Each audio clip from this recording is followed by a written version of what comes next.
Hello, eighth graders, Paxton and Ronald. I was really happy to hear from you guys this week.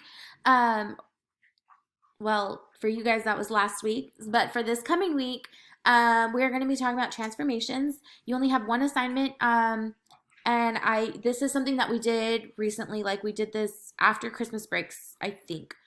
It was pretty recent, so I hopefully it's still fresh in your mind.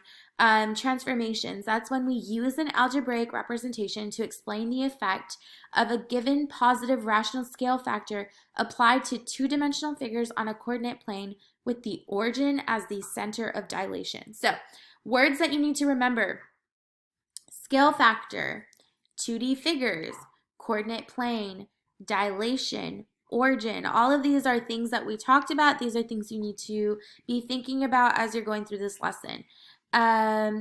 Something else that we're going to be going over is the effect of translations and reflections over the x and y axis, rotations, and all of that applied to 2D shapes on a coordinate plane using an algebraic representation. Again, this is all stuff that we did recently, so this should be fresh in your mind. I am going to post a notes cheat sheet to help you.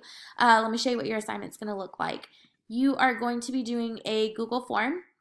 You only have one chance to do it. This is what your first question will look like. It says that there's a triangle, the coordinates are in the table. It's asking what will happen to A. What will A prime be after a dilation using the scale factor of 1, I think that says 1.25. So you're going to think about scale factor. You're going to think about what you need to do to those coordinate points with the scale factor and what the new points will be. And that'll be here.